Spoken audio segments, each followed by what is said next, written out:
I, as one of their representatives, would hand the contract to these creative people, say, take it to your lawyer, let me know what they think about it, and we can work out a deal. But I knew they didn't have a lawyer. They knew they didn't have a lawyer.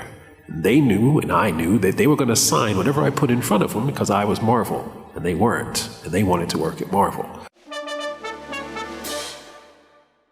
This is the How to Get Into Comics panel. I believe that is the title of this thing. The official title was Making a Career in Comics. Making a Career. Breaking into comics, we can do that too. Yeah, we could do that too. All right. Well, I am your host, Sir John. I have a radio program on WESU. You can listen to that. It's called Pint of Comics. My guest today is Kamal Hennessy, who is very important. It's going to explain to you how to get into comics and how important it is to make that living properly. Tell me more about you, because I know very little, and I think these folks would like to hear it too.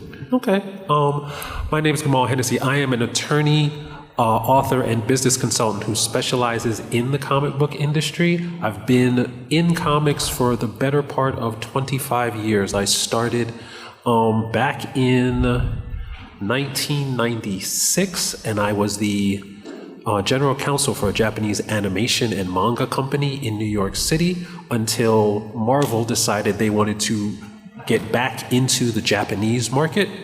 And it is very difficult to do because the Japanese negotiation is something that is very specific. You can't just pick up the phone like you can do with countries in Europe and Latin America.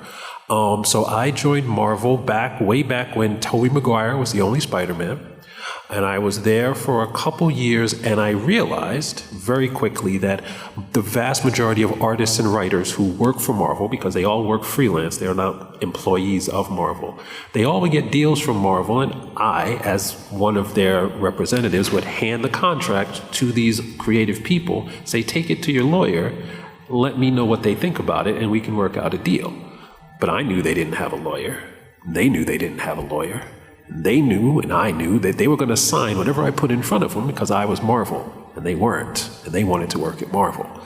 So when I left Marvel, I started my practice specifically to help those people at least understand what it was that they were signing. So they're not just going off and signing away the valuable intellectual property rights that they're creating whenever they make the stories or the art for the comics.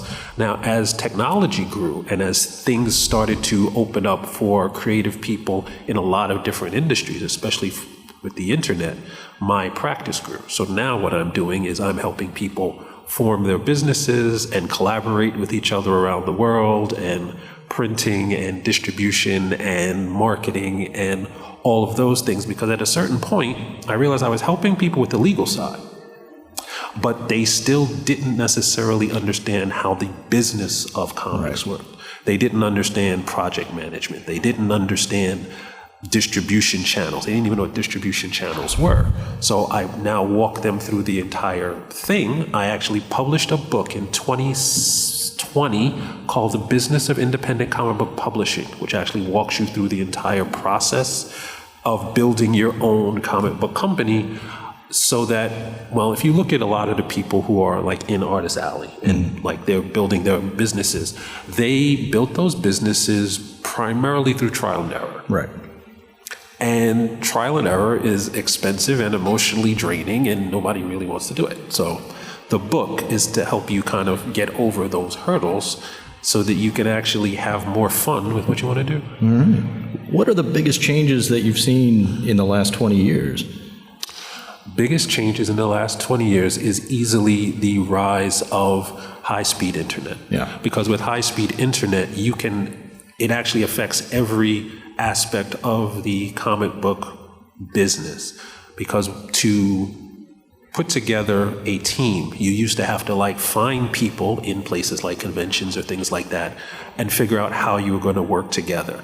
And then if you worked in different places, people would have to mail things to each other or stuff like that. And it was a nightmare. Now, I have clients in, let's say, LA, and they're a writer. They'll hire an artist that's in Indonesia. The letterer will be in somewhere in Europe, and they can collaborate in real time. At the same time, you can market your comic not to this wide general audience that may or may not want your particular story, and you can find the exact group of people. I don't know how many of you have ever read this very good book called The Long Tail, which actually identifies that no matter what you are making, there is a group of people who probably want it. The trick is finding those people and actually connecting with them so that you can actually sell your story. It's much easier to do that now than it was 20 years ago. At the same time, distribution is easier because you can do Webtoons, you can do crowdfunding, you can do traditional direct market being the comic shops, you can do bookstore, you can do library, you can do any combination that you want, and you can have that fulfillment. Again, the printing could be done in Korea, the books come in to LA, you can have them shipped anywhere in real time, in ways that 20 years ago, it wasn't even an option. Yeah. So there's a lot of very powerful tools out there for creators to use to build their own businesses. But if you don't understand how they work, it's like giving me a Lamborghini. Right. I haven't driven a car since 2009. It's not going to help me any, but because, I don't know what I'm doing. Let me ask you about this. This came up, and I'm sure anybody here that's been on the former app known as Twitter, there was a Twitter thing going on about how comics broke me. Did you run into that? Yes. It was related to a very unfortunate situation. A gentleman named Ian McGinty, who was very prominent in both animation and comics. He passed away. I think he was like 38 or something. He was young, yeah. And it wasn't officially announced what it is that took his life, but a lot of people speculated that he was extremely overworked and burnt out, because the reality is, if you're working in this kind of field and the amount you get per whatever the unit is, in comics, the basic unit of measurement when you're looking to get paid from a creative standpoint is called a page rate. If your page rate does not actually allow you to generate an income that is a livable wage, then you are forced to work far more than is humanly healthy to work, and you burn out. Either you, A, run out of money, B, you have physical, mental, emotional damage. And a lot of what Comics Broke Me was talking about was all of the things that people had to deal with, the detrimental things that they did. Why? Because they wanted to make comics. And that's why I think what you're doing is very important, to see all this kind of stuff that people were bringing up just because of this one person and all the things that they had to do to try and make a living.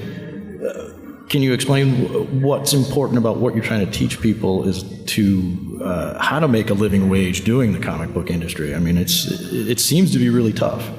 Well, when you look at the comic book industry, because a lot of people they have a very narrow view of what the comic book industry is. The comic book industry is actually any business that generates revenue, totally or partially, from the existence of narrative sequential art. Which means, and there's two ways that you can actually make money off of comics. You can make money directly because you make comics, or indirectly because you do something related to the comics. Direct kinds of revenue is independent comics, where you own everything, and you own the business, you own the property.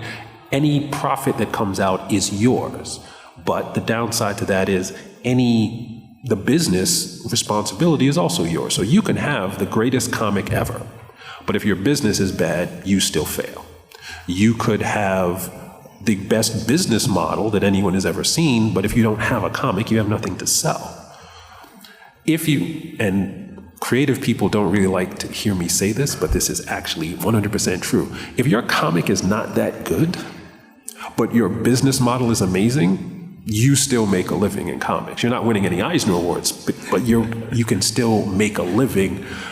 Quality is a plus. It is not necessarily essential. Artists and writers hate that, but it's still true. The other side of independent comics is what's called freelance comics, where you work for another company and they pay you for the work that you do. If they pay you enough, or you make you generate enough work that you get a livable wage, then that is something that you can do. The problem is you have to find consistent work, because you're not. It used to be in the 80s and 90s, you could get onto a book and literally stay on that book for 30 years. Your Chris Claremonts, your John Burns, these people, they got one freelance job and that was like a 40-year career. Nowadays, every 3 months, 6 months, you have to go out and hustle to get a new job. If there's a dry spell, you're going to run into a problem because now the money is not coming in. And it's difficult in that position to have a reserve because you're barely making what it is that you need to survive in the first place. The third type of direct way to make money from comics is what's called a creator-owned deal. It kind of sits in between an independent deal and a freelance deal in that you own some of the intellectual property, but the other piece is owned by the publisher, and you theoretically work together to actually get that book out into the world. The problem with that is you're only getting money from the royalties or the advance on that book. If there are no royalties or advance, you made a book and there is no money. If you get a bad deal from a publisher, it could be a lot of money and you don't get any of it. The third problem is to make a living as a creator-owned artist, you have to have enough royalties coming in every month from all of your deals to pay all of your bills. The problem there is it sometimes takes 4, 5, 10 years to get a deal. Right. And that deal, they're only going to pay you 2 years later when the profits roll in.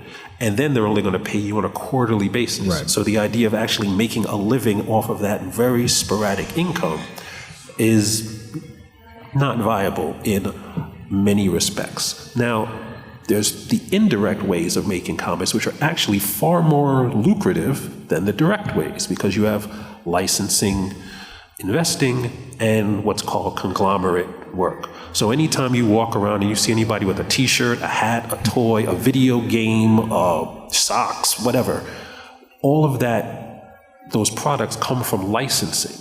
And licensing generates exponentially more money than actual comics. The problem is, if you have a character, if you own something that does not have a significant following to justify the licensing in the first place, you don't make any money. Once you cross that tipping point, whether it's Spider-Man or Calvin and Hobbes or anything, then you don't have to do anything anymore. Except once in a while, you got to put out new stories. But at that point, when I was working at Marvel, I was there when Eric Bana played the Hulk. Ang Lee movie. You probably didn't see it. It's fine. But Marvel didn't make that movie. Marvel licensed those rights out to Universal. But we held on to the merchandise rights. So there were these things called Hulk hands. Hulk hands were the most amazing toy ever created. They were big green hands, or about that big. And they were like gloves, but they were just fists because he was a Hulk. And you stick your hand in there, and then when you hit anything, it would make all sorts of noises. Everyone in the Marvel office had these hands, and very little work done got for like weeks because it was just, it was amazing. But we made, I think the license fee for the film was like maybe $250 million. The revenue generated from the merchandise was close to $1 billion. The comic itself made, I don't know, 100,000, 110,000. At that point, the copy amounts were 110,000. Yeah, roughly. At that point, it is actually, when you're talking about conglomerate comics like Marvel, DC, things like that, there's the difference between those companies and, like, if I started a comic book company, I have to generate revenue from the comics. And if the comics don't sell, I don't make money. If Marvel doesn't sell a whole lot of any comic, they don't care. Because it's almost like the cross between a R&D project where they're trying to figure out which stories are going to land and what art is going to be best for the merchandise, and a marketing project where they're basically just continuing their connection with the fan base. So if the movie makes $1 billion and the merchandise makes $2 billion, the fact that the comic book made 100,000 or 200,000, who cares? Because it's a loss leader. Exactly. Yeah. But the difference between comic book marketing, the way I define comic book marketing, and regular marketing is always a cost in a business. Mm-hmm. In comic book marketing, it's actually a revenue stream. Sure. Because they're charging us to market to us so that we will actually feel the emotional connection, because that's how merchandising works. You will not go out and spend $30 for a $10 shirt unless you have an emotional connection to the $30 shirt. If I put a bat symbol on the shirt, you now have an emotional connection to it. Not because of the shirt, but because Bruce Wayne's parents died. Interesting. When it comes to the way comics are paid out these days, are you seeing like a difference in what people are making now compared to 20 years ago? Are the page rates lower or are they higher? The page rates have not actually been adjusted for inflation. Oof. Number one. Number two, because comics is what's called a geographically dispersed medium of creation, the publishers can go to any country in the world to source talent. The key to sourcing talent from any country in the world is the cost of living in other countries is exponentially lower in many places. So if you go to India, Indonesia, Nigeria, the Philippines, and let's say you were going to pay an American artist $100 a page, you could turn around and pay the Philippine artist $30 a page, and for their cost of living, you are now paying them more. Right. So there's very little incentive to actually raise page rates. And the primary reason for that is comic book creators love comics. And that love is actually leveraged against them in terms of all negotiations. If someone comes when I was in Marvel, somebody comes into my office and I knew they grew up reading Spider-Man, they're wearing a Spider-Man t-shirt, they got a Spider-Man backpack, I can pretty much tell they want to draw Spider-Man. Right. So when you talk to a hedge fund banker, the hedge fund banker does not love what's in the hedge fund. He loves the money. That's why he's a hedge fund manager. A person who's doing comics loves comics, and they will make business and legal decisions based on their love of comics, which is often going to be detrimental to them long term. What I try to teach people is don't give up your love for comics. You don't have to be a cutthroat mercenary to be in comics, because in most cases it's not going to help you anyway. But understand what it is that you are, what your motivation is and why you're doing it and what you want to achieve, and that will actually help you make decisions informed by your emotional attachment to these things, because it's one thing for someone to be emotionally attached to a character they grew up with. Mm-hmm. But if they created that character, now they are completely invested in that, and they want to make sure that they can actually develop that the way they want to develop it, and they love that because of that, connection they have to the creation, which also leads to bad business and legal decisions. Sure. So when it comes to creator-owned stuff, are you finding that the corporate company, like Marvel and DC, let's just call them out for what they are they even doing creator-owned stuff anymore, or they're just done completely? No, there is very little value to them to do creator-owned projects, because the entire value, if you look at the quarterly report from Marvel and DC, in the prospectus it will say the value of the company is in the 5,000 characters they own. In their mind, they don't need any new characters. Right. They've got enough characters, and when writers come in to do books, the way they get more characters is the writers will say, well, I'm going to do X-Men, and I have this great idea for these 3 new mutant characters. And Marvel will say, great, here's what's called a new character agreement. The new character agreement will transfer all the intellectual property rights for that character to Marvel. You will now be giving up the character that you created, and if 10 years from now that character's in a movie, you may or may not get what's called a residual, which is back-end participation for whatever the character is used for. That way, Marvel continues to generate their most valuable asset, their intellectual property, without doing anything. Right. So what I usually advise my freelance clients to do is what I call the Frank Miller method. Frank Miller, for those of you who are not aware, was very influential in the 80s doing runs on Daredevil and Batman. Like Dark Knight Returns is one of his seminal works. But he did a very interesting thing, and Todd McFarlane did the same thing. They did a very significant run on a licensed property as a freelancer. Frank Miller worked on Daredevil, but then they went out and did a creator-owned property, which if you strip away, if you just add in the Marvel characters, it's the same story. Right. Sin City and Daredevil is the same story. Miho and Elektra are the same characters, but Miho belongs to Frank Miller. Elektra he made and had to give to Marvel because he put it in Daredevil. The difference is when the Sin City movies got made, that went to Frank Miller. Right. That didn't go to Marvel. If you look, and this is just my personal opinion, but Spawn is nothing more than Spider-Man and Doctor Strange mushed together.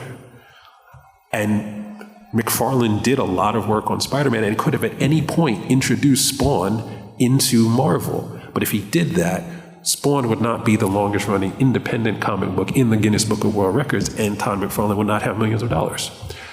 So there's a path that is actually becoming more and more prevalent in comics, and it is to get into comics, the easiest thing to do is go make a comic.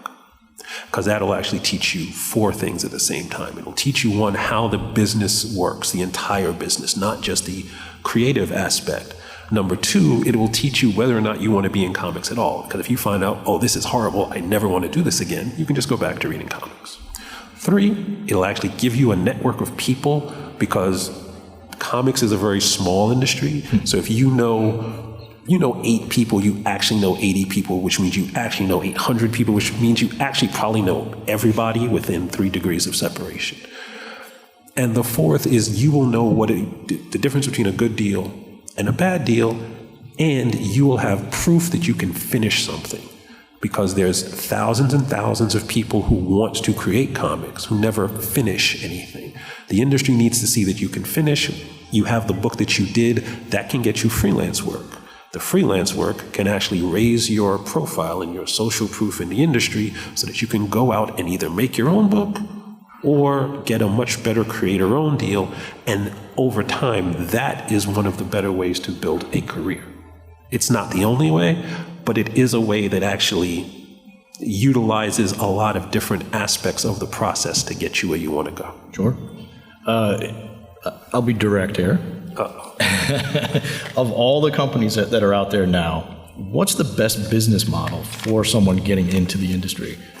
Is it say Image's business model or one of the smaller companies? No, it is not Image's business model. The best model that I think is actually going right now for someone who wants to break in, and if you know you want to do independent work, not necessarily freelance, the best business model is to build your own company and utilize something like Kickstarter for your distribution, because that allows you several things at once. 1, you have direct access to your fan base without having to jump through the hoops of another publisher or an agent or you don't have to give up any rights.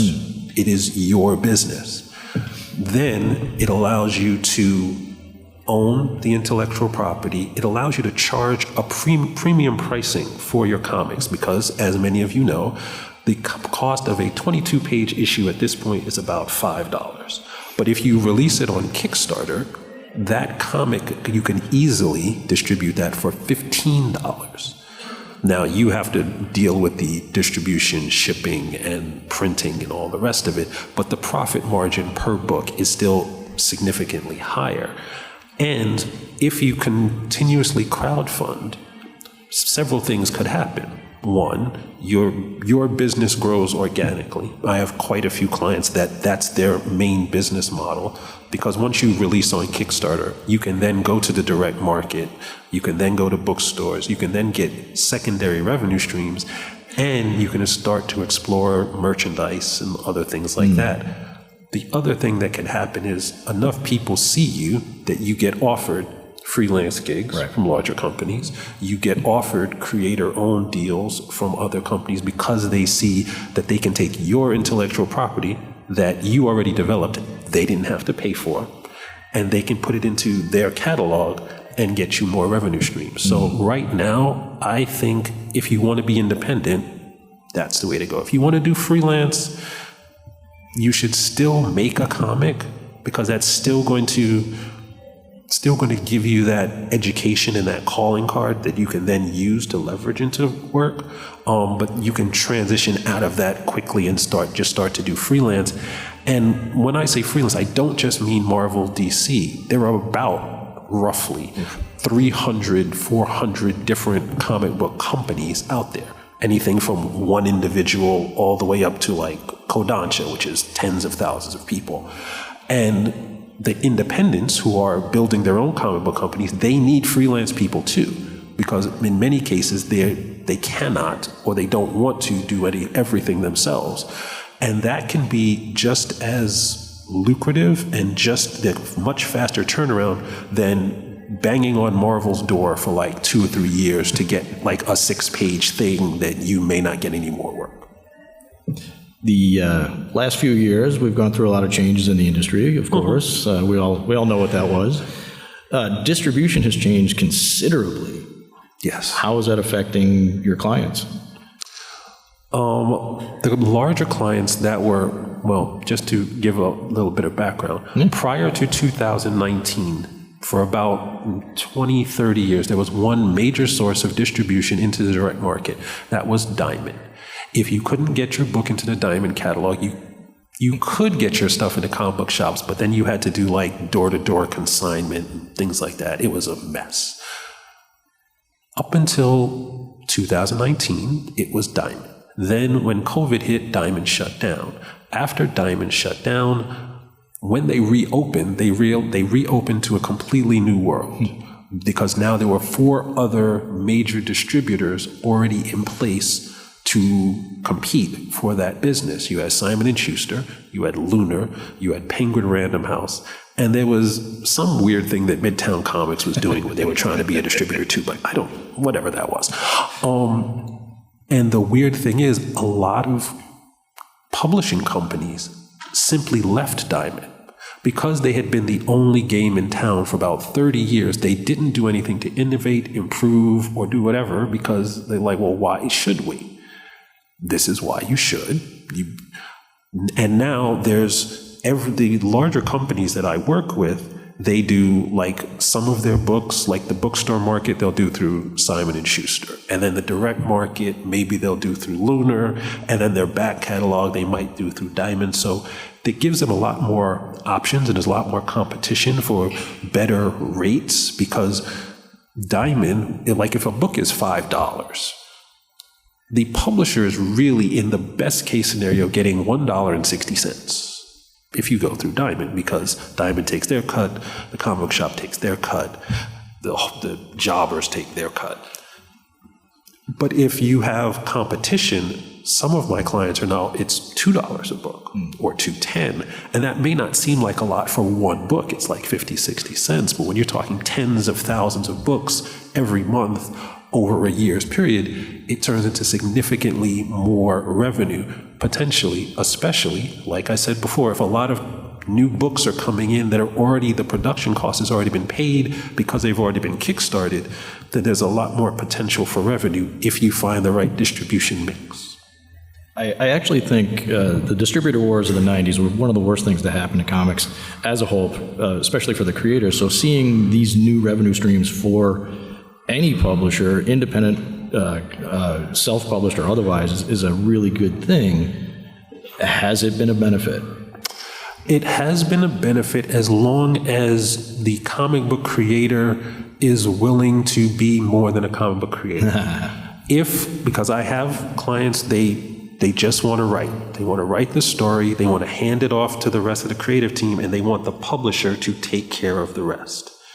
That's not how life works, especially in comics, because the comic book creator themselves has to go out and do the marketing for the book. You have to understand what marketing is, you have to go through the marketing process, and it's a multiple year kind of thing. You cannot, if I wrote a comic in January and the comic book's coming out in March, I cannot tell people about it in April because it's too late. Even if you look at things like movies, a movie will get greenlit in January. They will tell you in January. The movie's not coming out till 2025, but they're going to keep telling you about it and keep getting, they'll have the stars on the talk shows. Well, when there's not a SAG strike, they'll have there'll be things written into everybody's contract to boost the idea of this movie so that by the time the movie does come out, you make your Barbie, you make $500 million in a couple weekends. But you have to start early, and if you're the writer and you don't want to do that, it's going to be very difficult for you to take advantage of these new revenue streams, because crowdfunding is the easiest concept in the world. If you don't have a crowd, you get no funding. Right? So, yes, it is a benefit if you're willing to get into that process and figure out printing, figure out distribution, figure out just project management as a whole. Because if you never get the finished pages, it doesn't matter how good your marketing is, because again, if you have no book, you can't sell what you don't have. So if the creator is willing to actually think like a publisher and the product is their own stories, there's going to be a definite benefit, because there's a lot of options out there for what they can do. We have creatives in the audience, anybody that wants to be a creative. So this guy is telling a lot of really good information. This is the first time meeting you, and I'm really pleased to hear this. You're telling some incredible information up here. That's why people keep me around. It's a good reason. So listen to him. He's got some incredible information for you, and please, if we have any questions or anything, come on up to the mic, and we'll go from there. But we'll keep talking, because we can keep talking. There's plenty of things to talk about. I got a whole million questions for you. So you've been doing this for 20 years. Mm-hmm. Now you're on your own. Mm-hmm. Generally, how many clients do you get in the time period? Can I ask that without? Yeah. You can ask how many. You just can't ask who they are. I'm not going to ask. Well, there's different things that I'm doing to help people in different ways. I have specific legal clients that I work with either on a one-time basis or on an ongoing retainer. And any one-time clients, I usually get between 8 and 10. And the ongoing clients, I have probably about 24.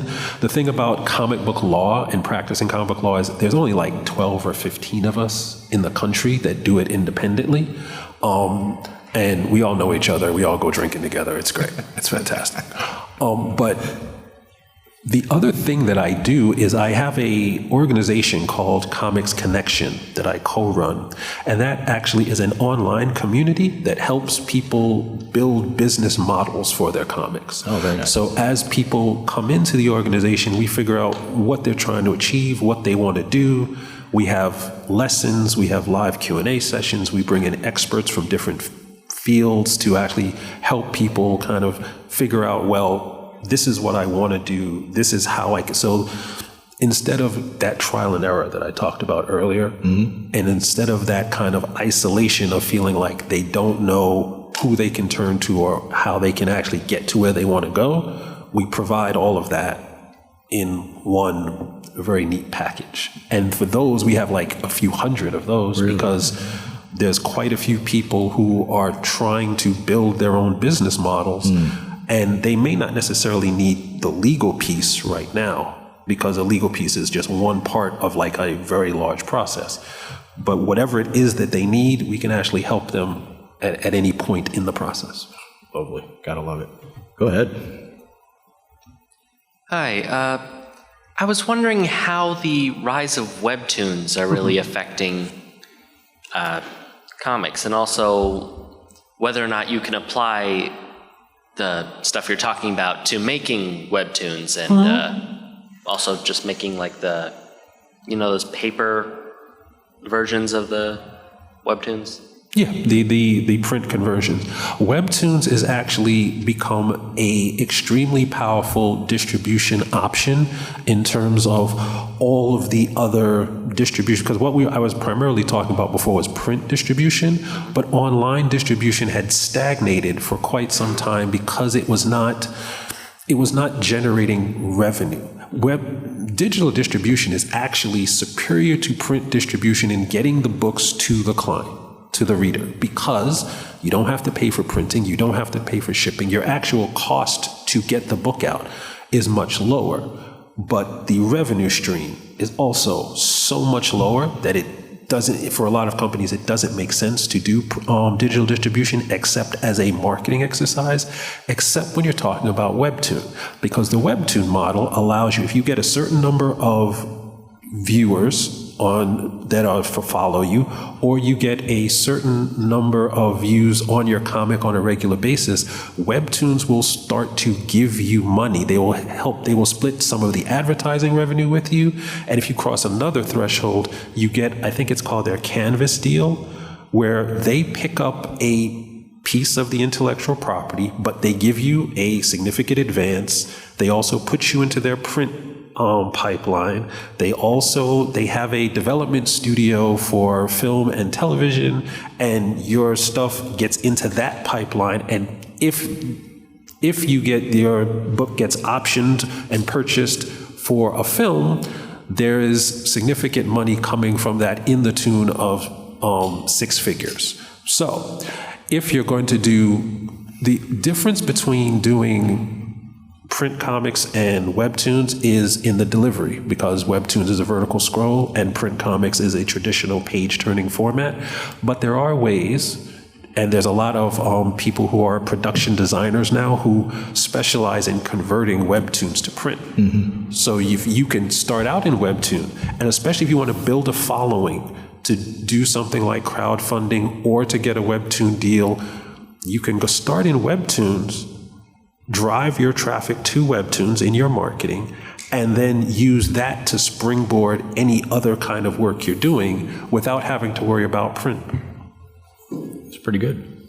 I think Webtoons is a real nice thing to go to with some of these creators. So. Exactly. Yeah. You had another question? Well, I was wondering with the paper conversions, even if you make a audience on Webtoon, I feel like a lot of people aren't going to be willing to actually spend money on something that that you can get online for free. Well, the evidence actually suggests otherwise. The evidence suggests that people, once they read something and they get that emotional connection with it, they start to actually gather up all of the artifacts related to that thing that provides the emotional connection. So if they read the Webtoon online, if you look at something like Lore Olympus, hundreds of thousands of people read Lore Olympus online for free.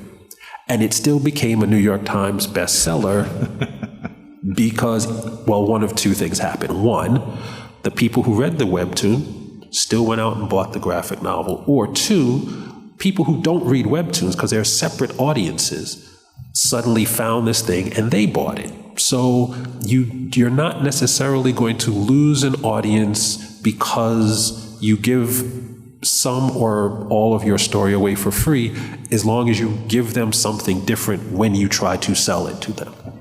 Okay, so as long as you can build a connection, people will still be willing to pay for the... Oh, yeah. There's diehard fans out there. Oh, yeah. Just some of us, anyway. Okay, thank you. You're welcome. That was good. Come on up. Hi, thank you. This past May, I've actually self-published my own comic. It's animal-based and fantasy. I know you were saying that you have to go out there and you have to find your audience for that. I just don't see too many animal comics out there that seem to make it, you know? Have you ever heard of Usagi Yojimbo? Yes. Have you ever heard of Teenage Mutant Ninja Turtles? They made it. Yeah, that's two. And I read a lot of comics, so I can just pull them out of the air. But the idea in marketing, what we try to teach is that to understand how to market your comic, you have to understand who your ideal reader is. It's a concept that Stephen King did in his book on writing. And basically, there's 5 factors. There's the demographics, psychographics, generation, and genre of your book.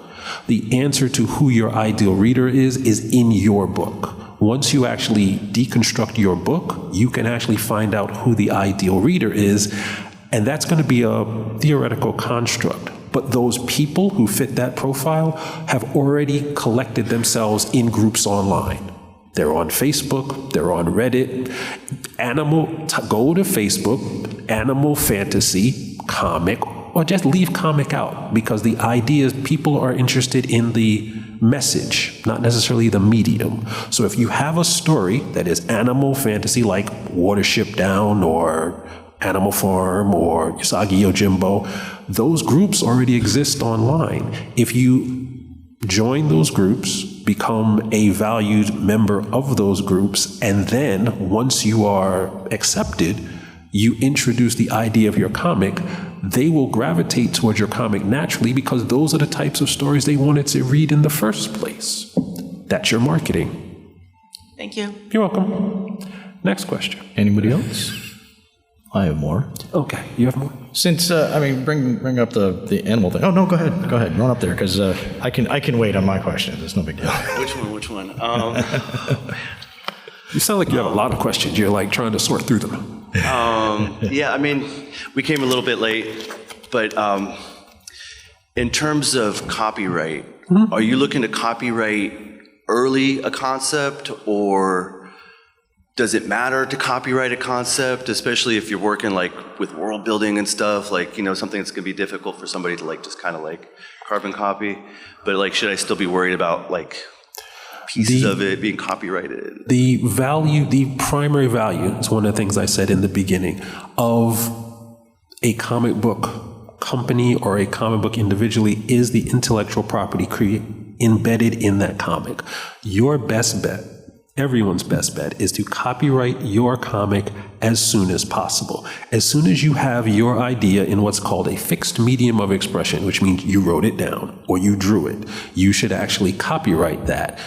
The magic is you can copyright it online, and it only costs $65, and you don't need an attorney, and it is best to copyright what's called the latest and best version. So if right now you have a couple notes on a napkin and a doodle that you did on a whiteboard, take a picture of it, copyright it. Because once you actually have the script, you can copyright, you can update your copyright. Once you have the comic comes out, you can update the copyright. The earlier that you have the copyright, the more protection that you have. The length of the copyright does not change the earlier that you do it, because the length of a copyright is your life plus 70 years. So whenever you have it, whatever you have now, copyright it. All right. Do you need to know the difference between copyright and trademark? I do in effect, sort of, more or less, as it applies to other. I actually came from a music publishing background, so I find that very little of it translates. Yeah, it doesn't. In terms of the trademark chain and the copyright chain, it's they use the same words, but it's really not quite the same. No. So the differences between trademarking and copyright. Same question. Should I trademark early on, especially if I have a logo or some stuff like that? Well, the thing about trademarking comics is a little weird relative to trademarking other things. To trademark a comic, you have to have 2 or more issues of the comic available for sale to the public. Okay. which means if you try to trademark like that, those sketches in that doodle that I talked about, they're not going to accept that because they're like, what is this? But if once you have, because you have to have a series, you can't trademark a first issue. But once you're in the process of making your comics, that is probably when you should trademark, because the difference between a copyright and a trademark is the copyright covers the ideas in the fixed medium of expression. So the stories, the characters, and everything else that you put into your comic. The trademark is the words or symbols used to sell things to people. So, the easiest way I figured out how to do this, if I wrote a story about a rich young man who survives a tragic, violent criminal event and then uses his money to gain these skills and, resources to fight crime outside the law as a vigilante, that's a story. It may not be the most original story that you ever heard. I think I've heard it on. You may have heard it once or twice. But that story can be copywritten. The magic part of that is you don't know what story I just made, because it could be Batman or Moon Knight or Green Arrow or Iron Man or Iron Fist or Nighthawk, because every one of those stories is the same story. But everyone has its own copyright. That's the copyright. Now, if we take my great news story and we say, well, this guy has some kind of animal fetish for whatever reason, right? And he decides he's going to put an animal on everything that he owns. And the publisher then takes that same symbol and puts it on everything that's not nailed down and sells it. Those are trademarks. The bat symbol is a trademark. The S is a trademark. It's not coincidental that all of the character, or the vast majority of characters that came out in the 50s and 60s had some kind of symbol on their chest because we need to sell some stuff. The trademark sells the stuff. The copyright is the story that makes people want to buy the stuff in the first place. You can't trademark something unless you actually have a few issues, but the copyright needs to be done as early as possible. Therein lies the difference between a copyright and a trademark, told in a completely neutral way without any reference to any specific character that anyone has ever heard of. Now, those issues, do those have to be sequential? They don't have to be sequential. Do they have to be the same media? So could you do one like a paperback, staple bound, and then do another one online, or? You can do, as long as it's not the same issue, you can do one as a digital release and one as a print release. Okay, and that counts. Because what the trademark offices, they want to show, you need to show what's called proof of use in commerce. All that really translates into is you take a PDF screenshot of the sale page on your website that says this comic is available for sale, and they go, well, that's use in commerce, and then they give you a trademark. Gotcha. Perfect. Great, thank you. You're welcome. You had a question? Back again. Yeah, sorry. So, I'm a part of this Discord server that basically is supposed to, it's owned by this publisher, Voice Me. Never heard of it. It's a Webtoon. Anyway, they offer to let you pitch to them and to, or at least practice pitching and all that stuff. And I'm wondering whether or not that's just a way for them to, I don't know, just steal your ideas if you haven't trademarked anything. What are the rules in the Discord server? What do they say about intellectual property and the ideas that you post on the server? I would suggest taking a look at them to see who actually owns what gets put on the server, because this raises two issues. Issue one, the publisher could actually be using the Discord server just as a idea farm, right? Or they could have very noble intentions for the server, but everyone else on the server, if it's a server that a lot of people join, they could just take the idea. Now, if you copyright it before you put it on the server, it doesn't make a difference, because as long as you're monitoring for any type of potential infringement, it's going to be much harder for them to abscond with your idea. But if they're just put up a Discord server saying, pitch me all your ideas, what? No. Yeah. The thing works is like if you pitch ideas, if they like what you do, they might be willing to try to make a webtoon with you. When they say try to make here's something that I've actually noticed about Webtoon in the past 2 years. Webtoon used to be a thing where a creator could get a team together or by themselves, make a book, make a Webtoon, make it popular on Webtoon, and then Webtoons gives them a deal, and then they go off and, happily ever after. Now there are companies kind of inserting themselves into the process, saying, we will manage your Webtoon for you, we will pitch it to Webtoon, we will do this, that, and the third. That's not actually how Webtoon works. You do not need someone to act like Diamond for you to get your Webtoon on Webtoon. You can just put your Webtoon on Webtoon. Why do I need this other company to take a piece of the profit and potentially the ownership of the intellectual property when they didn't do anything? Well, apparently the thing is for its own independent website. That's technically not Webtoon, but yeah, I think I see your point.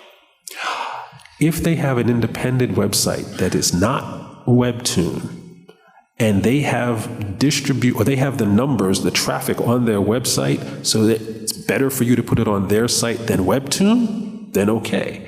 I highly doubt that that's the case. Never heard of them before, but I tend to be skeptical of these things. Law school teaches you that.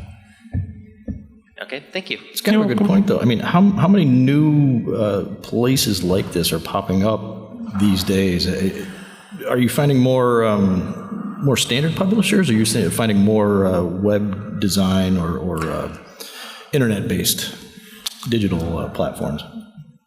The MCU created a minor problem in that a lot of companies or a lot of people decided that the model they were going to have for their publishing company is what I refer to as the maybe movie model. Maybe movie model works like this. We're going to make comics. The comics are not going to make any money. In fact, we're going to lose money on the comics.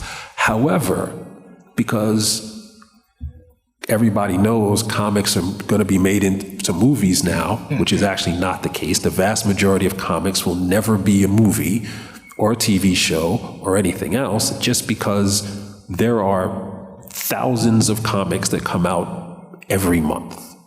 If one movie project gets announced every day, that's 365 new comic book projects, which is a lot. But if there's still 12,000 comics that come out in a year, the vast majority of them will never be movies. And the ones that are actually being greenlit now are properties that came around in the 60s and the 70s. You are competing with 80 years worth of comic book material. And by the way, there are still screenwriters who are just making movies that are not based on comic books.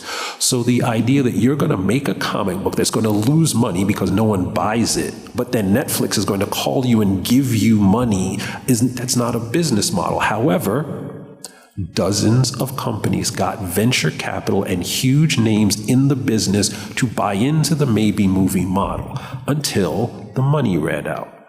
So if you look at companies like Aftershock, and if you look at companies like Action Lab, and you look at companies even like Heavy Metal, which tried to go deep into this concept, they are either bankrupt, they're failing, or they're on their last leg. Even companies that had movie deals, like an IDW, they had several deals for TV and movies and everything else, but the amount of money coming in from those deals cannot justify 5, 10, 15 years of losses. So you still don't have any money. The maybe movie model is one of the things that is the biggest, there has been the biggest trend in new comic book companies outside of companies that are using primarily the crowdfunding model to actually make revenue and make a profit. I ran into that. During COVID, people were doing a lot of seminars over the interweb and all that kind of stuff, And I took one course with a writer who I was really interested just to talk to rather than get any kind of business information or anything, but his big point was selling the IP. Make something to sell the IP, and it kind of bothered me a little. As a longtime comic book fan, I don't want someone to make product. I want something that I'm going to enjoy, but he's more about, let's make this thing and then sell it to some TV or movie company. And that's what he was pushing. Is that how big of a problem is that? I mean, you did say it was kind of a problem. It's only, well, it is a problem because a lot of the companies that worked on this maybe movie model were creator-owned publishers.